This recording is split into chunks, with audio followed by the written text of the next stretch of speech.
Hi, this is Chase Utley, and this is the Phillies Show.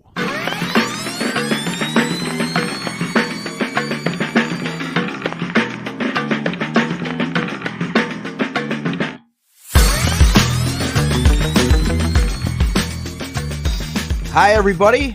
Welcome to the Phillies Show with Ruben Amaro Jr., Jim Salisbury. I'm Todd Zwolecki. It is Monday, June 17th, 2024. Father's Day was yesterday, guys. Were you properly feted by your loving family and, peeled grapes? What happened? How are you guys treated yesterday on Father's Day? You guys do anything cool? What do you got, Jim? I had a nice day with my wife and 3 daughters and dogs, and took about a 5-mile walk. Worked in the garden, and then I manned the grill. We had a nice night, nice afternoon. All right, that's pretty chill. I got a call from my kids as they happened to be in Puerto Rico because they were at a bachelorette party for one of their close friends / cousins, and my eldest Andrea is the bridesmaid. So, and they're both in the wedding, so they had to be down there. But I got a good call from them early in the morning, and they were expressing their regret that they were not there, but they were with us in spirit. And then I went off to my mom's. Judy and Will had a nice little barbecue in the backyard. Beautiful night. And we had ourselves some chuletas, some pork chops, some steak, rice and beans, the whole 9 yards. And Will's sons were there as well. It was a very nice, my brother. So we had 5 dads there chilling and enjoying the backyard at Judy's place. That's fantastic. That's How about you, fantastic. It was I just stayed at home, had a real low-key day. My wife, as for a Father's Day gift, got me this cocktail smoker that you put over like the glass, the lowball glass. And so during the Phillies game on Sunday, I smoked 2 old fashions, and then I wasn't smoked afterwards, but it helped the rest of the night. And then you watch Wheeler get smoked. Yeah, exactly right. The Phillies got smoked after that. Oh my gosh. But it's funny. So on Saturday, I had that book signing at Shibe Sports out in Westchester, Wheelhouse Cards in Westchester, and met a lot of great people. It went really well. And a lot of people very complimentary of the pod. And it was funny. 2 or 3 times, you guys must know this. As people walked away, I got a smell you later. No way. Yeah. Oh, that's awesome. And I got one. I wish I could remember the guy's name. He was so nice. He goes, say hi to the smell you later boys for me. Who knew that your sophomoric humor would catch on and resonate so much with the Phillies Show podcast? We have Ruben and I have been engaging in sophomoric humor for 30 years. Yeah, for a long time. And that one of our last shows, we'll start getting into all the real stuff. Some stuff you can say once. You guys are saying, yeah, exactly. But now your sophomoric humor is spreading to the masses, so you guys should be very proud of yourselves.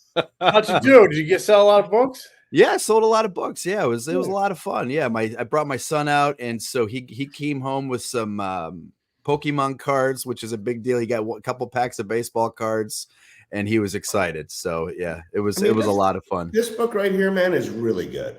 It was really, really good, man. You should get plenty of love for this, for a great pitcher, but also a great writer. Great stuff. Thank you. Thank you very much. Thank you very much. Yeah, the Phillies did not have a great weekend in Baltimore. No. Been a rough stretch for them. Last 20 games, they're 10-10. So since they swept the Rangers, World Series defending champions, they were 37-14. They're 10-10 since.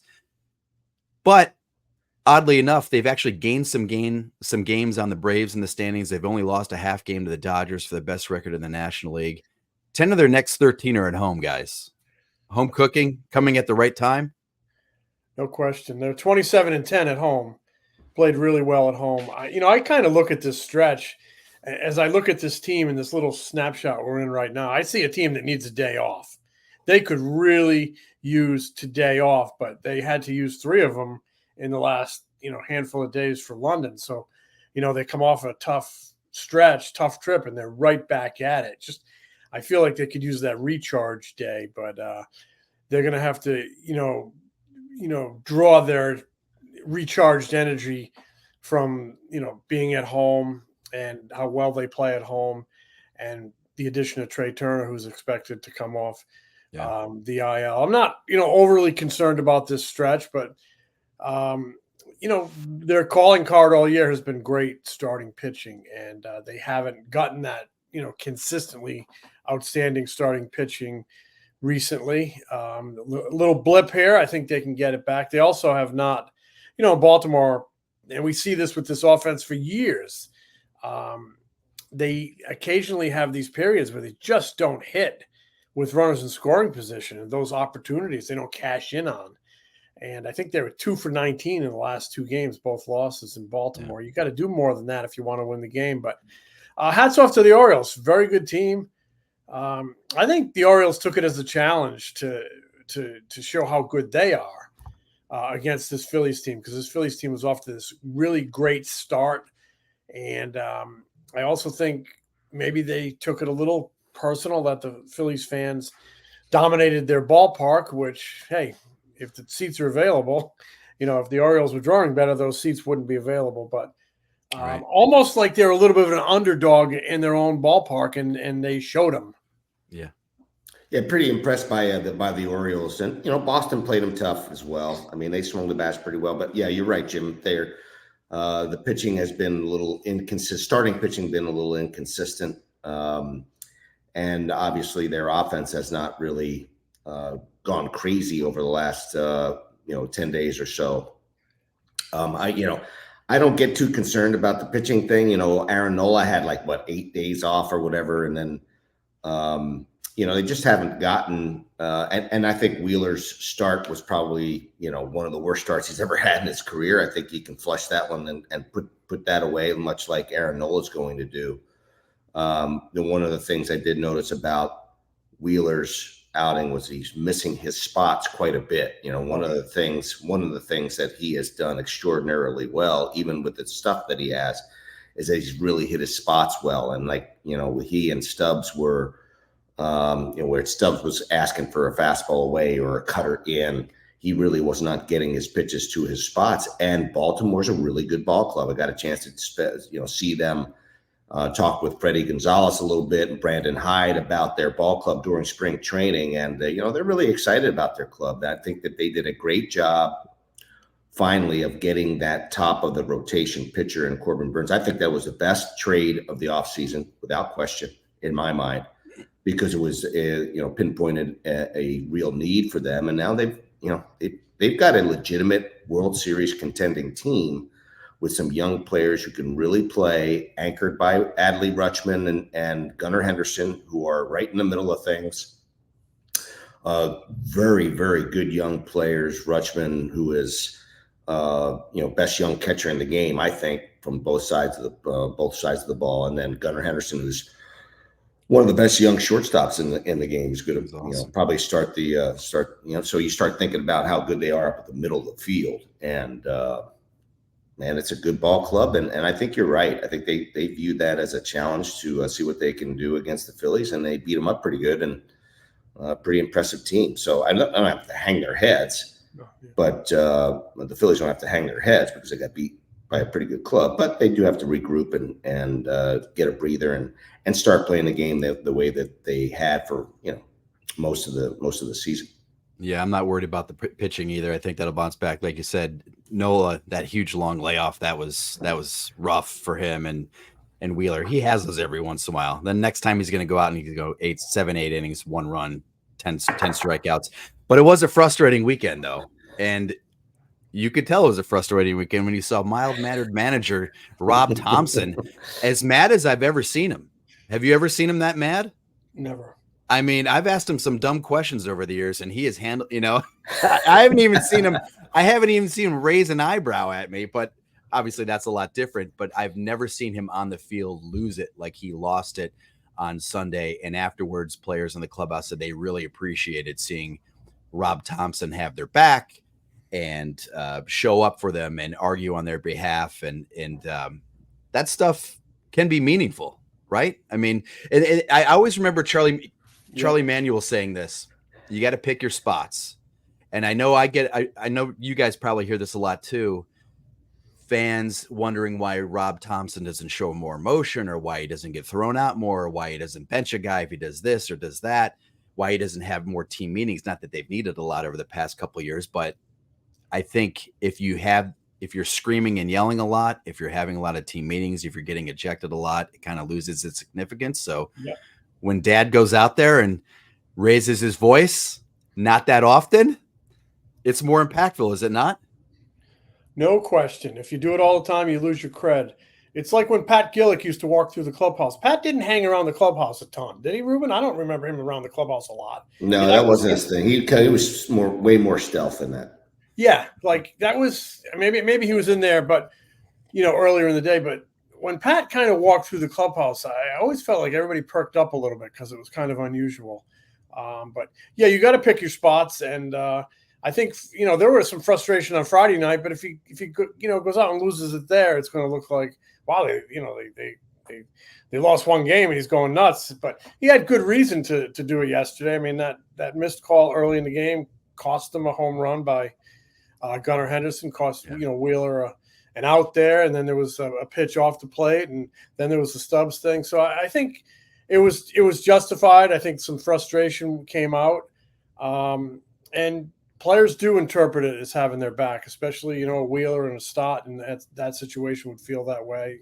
Stubbs, it does. Do you remember a time, you guys, when the Phillies' good teams under Charlie were not playing well? They were like in this daze. They were like zombies sleepwalking, and Charlie lost it on them in the dugout in Miami. Do you remember that? Yes, I absolutely do. Yes. And talk about picking your spot. And I have no doubt it was sincere. He was legitimately frustrated. But you talk about going out and taking it out on an umpire, how it can send a message or be interpreted as the team has your back. It can be the manager has the team's back. It can be a wake up call. Also, Charlie, who's the ultimate players manager, blowing up at his players can have some emotion at the right time. Can really in a sport where it's an even keeled emotional sport, showing some emotion at certain times, picking your spots can be very, very impactful, I believe. And I always remember that night Charlie went off in Miami. You guys remember it? I do remember that. I remember it too. He walked up and down the dugout, as I recall. You know how Charlie talks; his head was kind of cocked to the side, and the one hand was kind of like you guys. He was basically telling them how bad they were, and the effort wasn't there. Yeah, I totally remember that one.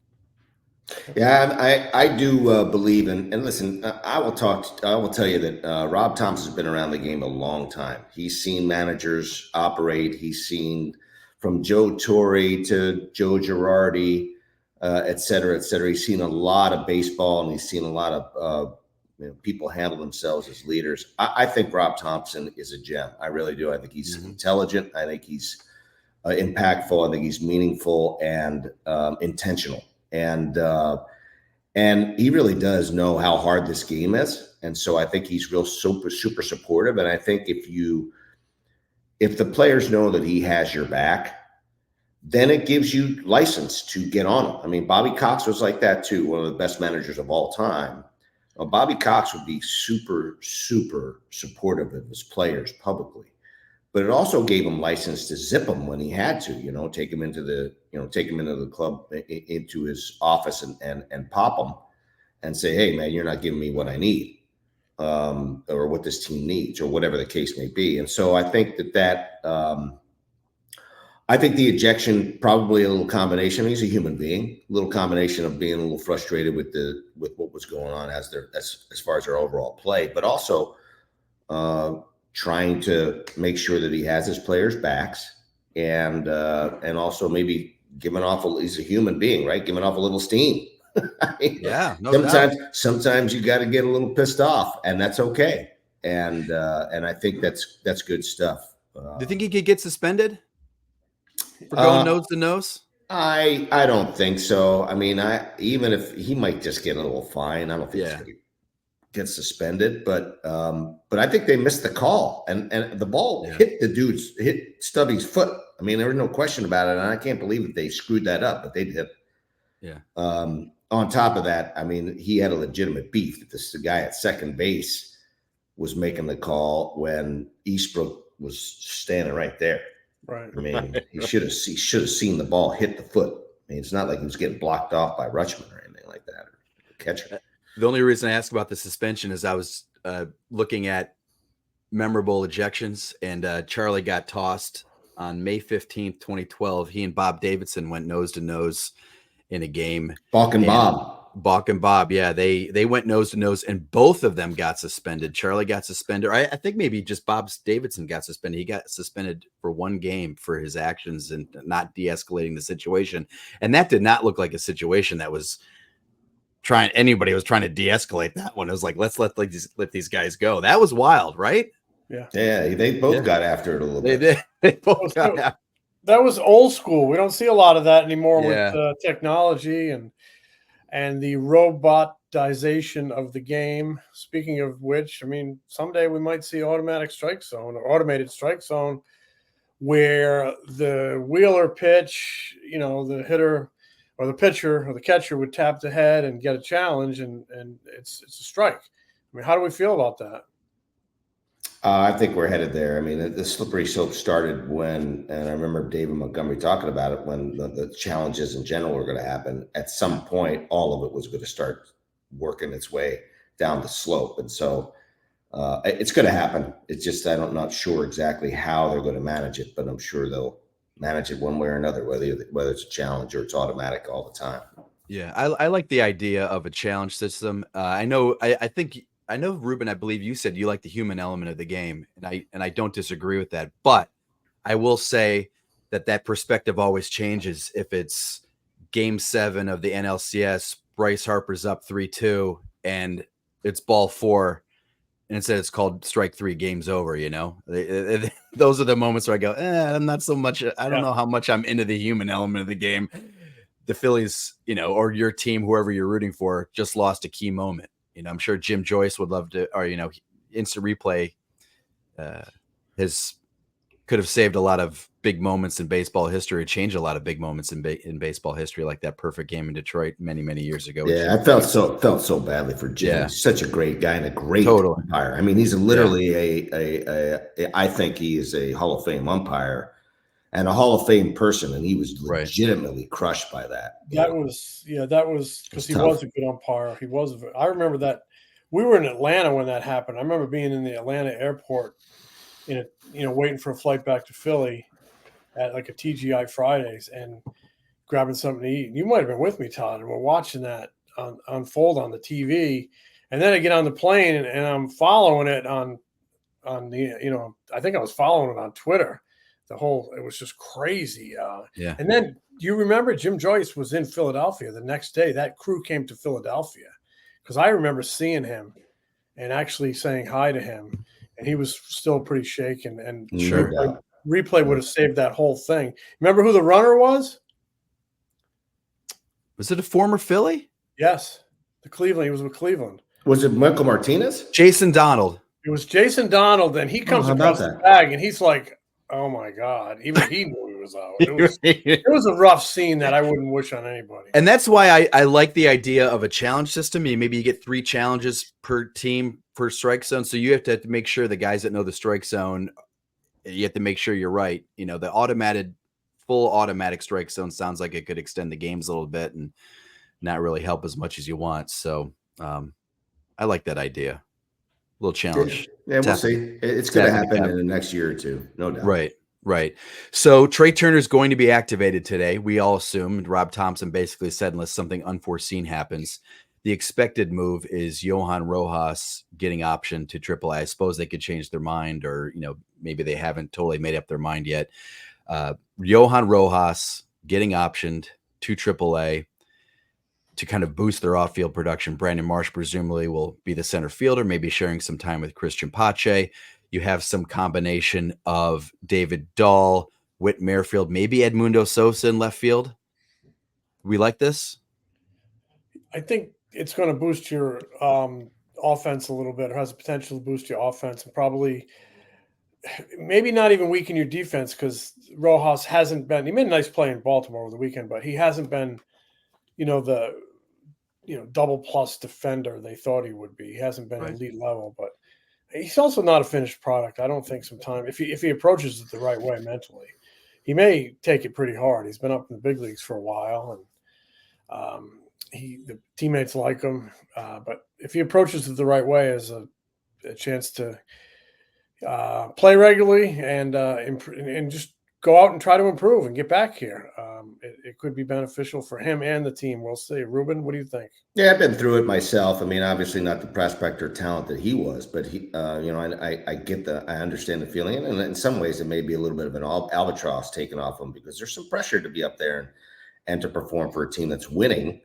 Obviously, there'll be a disappointment if he is sent out. But again, I mean, in some ways, it really should benefit him. I think he needs to work on some things. I think he can be a better offensive player.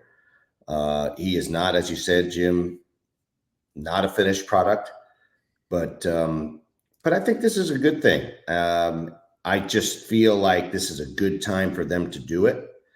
And it also opens up the thought process and it sends off some alarms as to what the Phillies might be thinking about doing at the trade deadline. And they need some production from the outfield. They really do. And so you see, I know that Trea Turner's coming back and Marsh is going to start, getting back into the rhythm of things. But I do believe that they would benefit from thinking about getting somebody on the corner, maybe left field, who can bang it around a little bit, or center field who can bang it around a little bit with a little bit more authority and give them a little bit more depth in that lineup. Because there are going to be times when, and right now is one of those times when the big boys aren't producing and they need some production from the guys in the down further in the lineup. Yeah, you mentioned the outfield production, Ruben. Phillies outfielders 27th in baseball, 625 OPS. Center field, mostly with Rojas, 27th, 575. Left field, 20th, 676. Right field with Castellanos, he's not going anywhere, 623. That's 24th in baseball. So, yeah, they have, it kind of frees them up a little bit. I guess if you put Rojas down there, it does give them an extra, more reason to think that they'll go out and do something. So, what do you think? Do you play Marsh? Do you run him out there every day? Now you talk about you need some more offensive production, and everybody says, how's Marsh going to hit lefties if he doesn't face lefties? But he has really struggled against lefties this season and in his career. So how do you balance that? Well, we're sending Rojas down because we need more offensive production, but Brandon Marsh doesn't really hit lefties this year. Or that well. This year he's batting 135, 390 OPS, 19 strikeouts, and 44 plate appearances against lefties. How often do you play him against lefties? Maybe not at all. Maybe if Pache is going to hit lefties, you might have to just go straight platoon. I don't know what the answer is, but if you're sending down Rojas, obviously he's got an option that makes it a little smoother.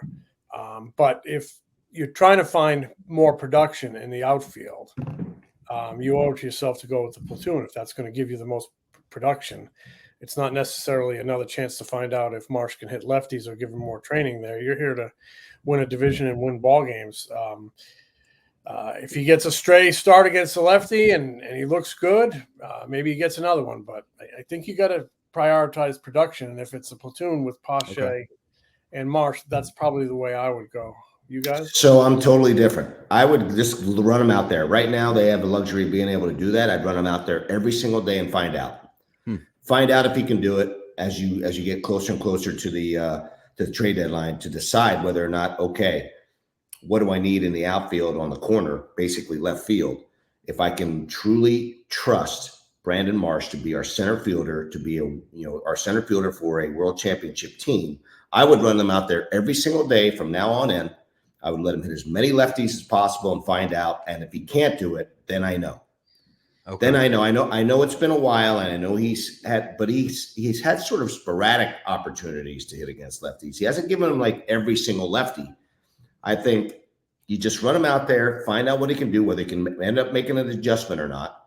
And if he can't, now they may have already made this decision, but if he can't, then And I think that they have the luxury of being able to do that right now. I don't disagree with you. They're in the business of winning, and they don't want to start slipping. But they still have 8 games up on the Braves, and the Braves are getting more hurt. Yeah. I mean, they lost, Harris 2 again. I mean, they keep having problems in their outfield. They're not producing. It's not a great team right now. They're not playing great, and there's nobody else pushing them.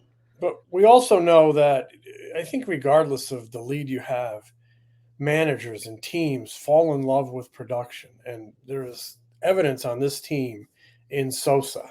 I don't think he was option, I don't think he was the preferred option to fill in for Trea Turner. I think he produced and kind of seized that opportunity. So, hey, if what you're saying, if Marsh is going to get looks against lefties, he's got to seize it. But if he doesn't and they go platoon and it works, I think they're going to ride that regardless of their padding in the standings. Do we think we're actually going to see Sosa in left field? That's the next question. Yeah, great question. Yeah, I mean, because we hear this all the time. Well, we're going to give this guy some looks. We're going to give him some looks, and then the games actually play, and then you go like, "What happened to Edmundo Sosa playing left field?" It's like, well, we got David Dahl, we've got Whit Merrifield. They're more experienced. So that will be interesting if they actually do play Sosa in left field as some sort of like 3-headed platoon situation with those 3 guys. If it is Rojas getting sent down. Oh, yeah, a lot of it depends on whether they feel Merrifield is able to do that, and whether they think that Sosa is going to be more productive with his at bats. And why not give Sosa an opportunity out there in left? And I think Rob Thomson hinted at it just recently. He said, "Hey, it's going to start taking some fly balls." So I would do it. I'm okay with it. I'm okay with it. Toss him on out there. And again, Whit has had some decent at bats, but hasn't been super productive. And certainly Sosa's been more productive with the bat than some of the other guys there, Pache included. So, hey, they might throw him out there as well. If indeed it's Rojas, Ruben, I mean, you've been there. You've been on both sides of it. But from an executive standpoint, this is a guy who's been with the big league team for close to a year. He came up last July. How difficult is that conversation? How delicate is that conversation, knowing you're dealing with a young guy and confidence is so important? You don't want to break him and shatter him. You want him to grow from this. Tell me how that conversation is handled. So I would basically bring every one of the people that sort of touch him and work with him into that meeting. So not just be the manager. It would be, Paco Figueroa, who works with him in the outfield. It would be Kevin Long, who works with him, maybe even the assistant hitting coach as well. And I would bring in the minor league director. I'd fly him in wherever he was, and we would sit down and have the conversation. This is the plan for you. These are the things that we like you to work on. This is going to be long-term for you. This is going to be the right thing for you. And let's be honest. Hey, you're not producing at the level that we need you to. You can and will, and then kind of go from there. So that's it in a nutshell. It's delicate, but I've been there, and I want people to be honest with me. That was one thing that was really important for me, for a person to be straight and honest and open and direct about what they needed from me, so that when I went down there and did what I needed to do, that I would be back up and be a productive player. But nothing like honesty. And I've had that conversation with a couple of guys. It was a utility player a long time ago. It was interesting. It was a utility a long time ago, and he used to be with the Angels, and I'm brain locking on his name right now, but he was a middle infielder, and I was an assistant GM, and he was having a decent spring, and he got sent out. He had options, or I think he was a 6-year free agent. He was battling for a utility spot, and he became a long-term manager in one of the another organization. I think it was the Cleveland Indians later on.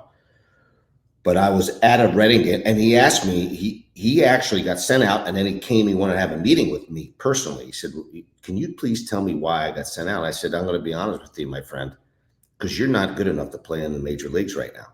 You're a good player, but you're not major league talent. And we need people at the major league level to be major league talented and to make these and to have an impact on our team.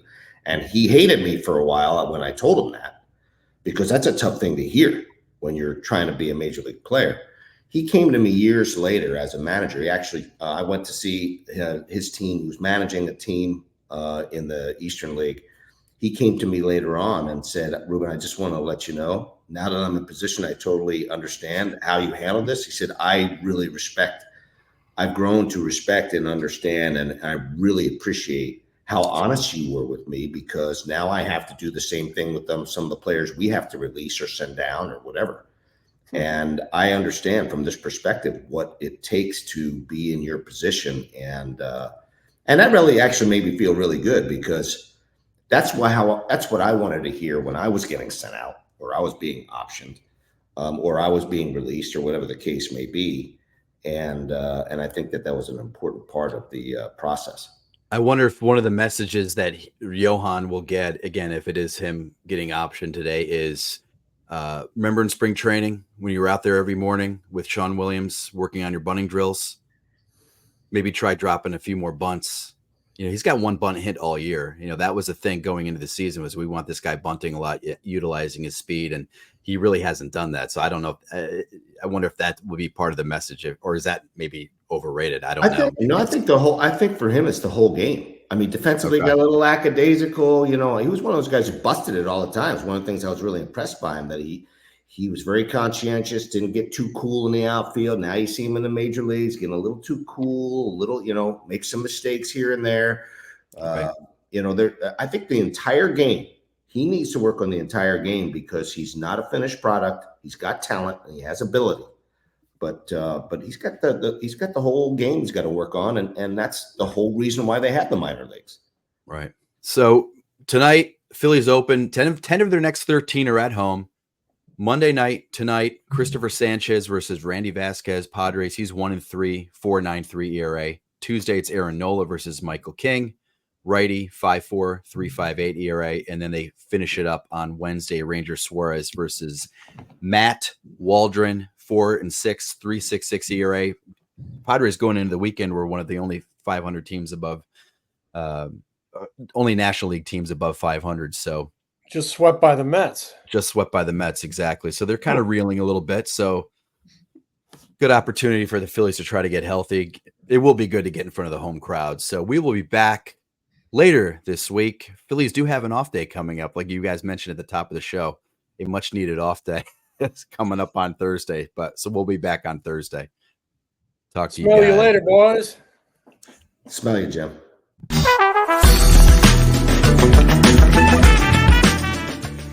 This is The Phillies Show. If you haven't already, please subscribe to The Phillies Show wherever you get your podcasts. You can also watch us on our YouTube channel. If you like what we do, give us a review. Tell a friend. Catch Ruben, Jim, and me on Phillies Nation TV, presented by Valley Forge Tourism. New episodes air an hour before every Saturday Phillies game on NBC Sports Philadelphia. Replays air throughout the week and on PhilliesNation.com. Get more of Ruben's analysis during, before, and after Phillies games on NBC Sports Philadelphia, on the Sports Radio 94 WIP Morning Show, and MLB Network. Read Jim at the All City Network at allphly.com. Find more of me at MLB.com, the Phillies Beat newsletter, and occasionally on MLB Network.